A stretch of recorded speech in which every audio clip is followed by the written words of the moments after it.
السلام عليكم ورحمة الله وبركاته. تعالوا نعملوا أحلى كفتة حاتي.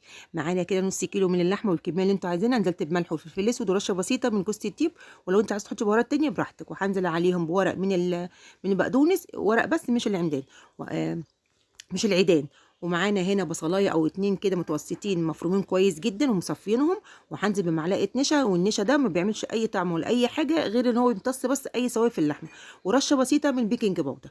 هعجنها كويس جدا جدا زي ما انتم شايفين كده يا جماعه. بصوا تصبع معانا كده، بصوا لازم تتعجن كويس عشان تقدر تمسك معاكي في السيخ. معايا بقى هنا الصينيه بتاعتنا محضرينها كده، ومعايا ميه البصل، حطيت ملح وفلفل اسود. وهبدا بقى كده ابل ايدي كده شويه من الميه. وابدا بقى، انا ما كانش عندي اي حاجه غير ان انا عندي شينمو. انت بقى عندك ظهر معلقه، ظهر شوكه، عندك المسن ده براحتكم. بصوا اللحمه ماسكه في الشفاطه ازاي، مش هتنزل عشان هي معجونه كويس ومخدومه كويس جدا. ولازم الفرن يكون شغال، ولازم تدخل على فرن سخن. هخلص بقى الكميه كلها وارجع لكم.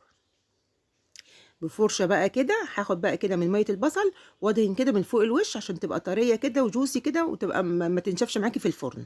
وبرده في نص التسويه برده هاخد ده شويه من الميه، هعمل برده كده فيها.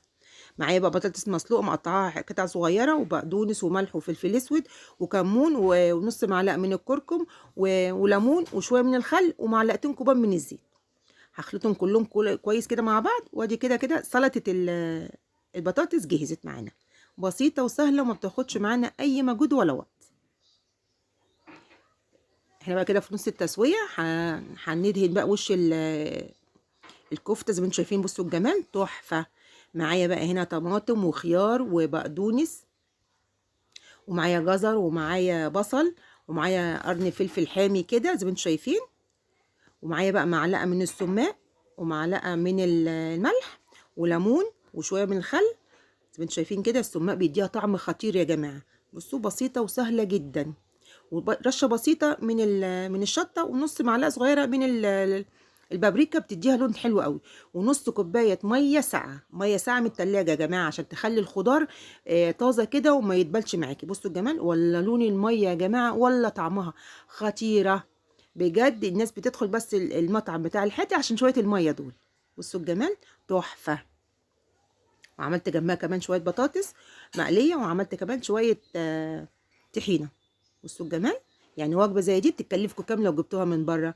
عملتوها بقى في البيت انضف واحسن واوفر. بصوا الجمال، وطريه وجميله يا جماعه، وطعمها كان خطير. جربوها في البيت بجد، مش هتشتروها من بره تاني. ايه رايكم في الجمال؟ بجد شويه سلطه عظمه. ايه رايكم في الجمال؟ يا رب الوصفه تعجبكم وتجربوها.